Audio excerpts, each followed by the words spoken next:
Late-night TV just hit a breaking point. Jimmy Kimmel Live has been pulled off the air indefinitely. What could cause a show that's been running for over 20 years to be silenced like this?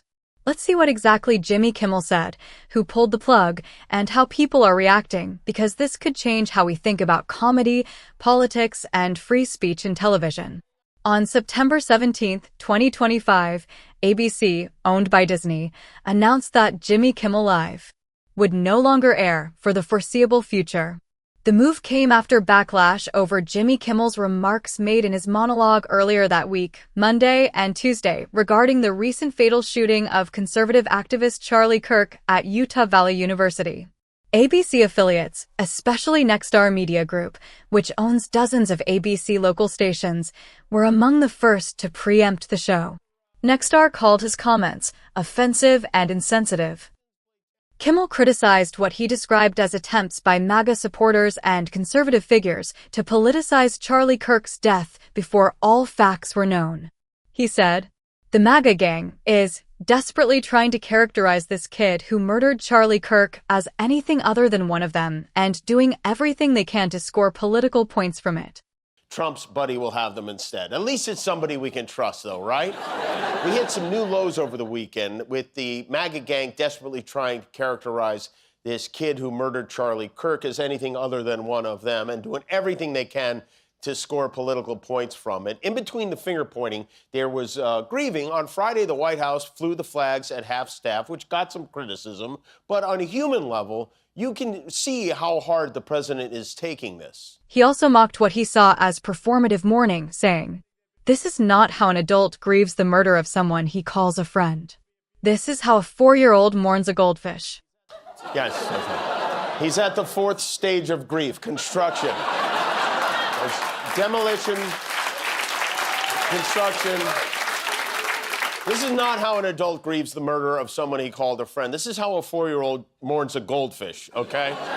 For your information, the accused shooter, Tyler Robinson, has since been arrested and charged with murder. Public records showed his family saying he was politically left-leaning, that he had enough of Kirk's hatred.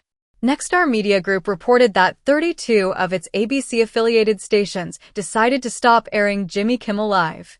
In response, they said Kimmel's remarks did not reflect community values. ABC and Disney confirmed the show would be suspended indefinitely. They did not provide full detail publicly about exactly what triggered the decision other than referencing the remarks. FCC Chairman Brendan Carr also weighed in, suggesting broadcasters have obligations under their licenses to serve the public interest. He called the remarks offensive and floated that there may be regulatory actions if stations don't respond. Conservatives praised the decision. Donald Trump wrote on Truth Social that ABC did what was the right thing. Free speech advocates, Democrats, and others criticized it. Many see the suspension as censorship or a dangerous precedent. They warn that political pressure is being used to silence criticism. Politicians from both sides weighed in. Democratic lawmakers, such as Chuck Schumer, expressed concerns about freedom of expression.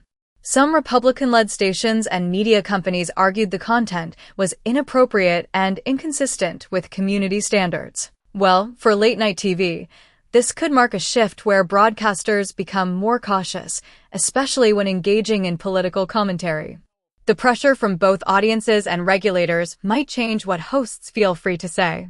The FCC's involvement and warnings could raise stakes for networks, complaints, investigations, possibly license risks in extreme cases. As for his contract status, Jimmy Kimmel's contract with ABC runs through May 2026.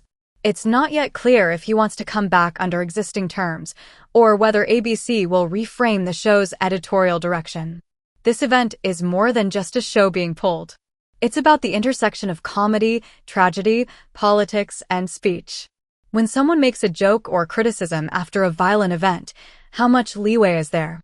When does it cross lines of sensitivity, fairness, or misrepresentation? For many, the move feels like a warning shot. What you say in a monologue can have consequences. For others, it looks like pressure from political actors being successful in shaping what's allowed in mainstream media. Whether you agree or disagree with Kimmel, the bigger question remains, in a society that values free speech, how do we balance that with responsibility, especially on national TV? In the end, Jimmy Kimmel Live being taken down is one of those moments where media history might be turning a page. What do you think? Was this justified, or is it censorship in disguise? Drop your thoughts below. And if you liked this breakdown, hit subscribe so you don't miss the updates as this unfolds.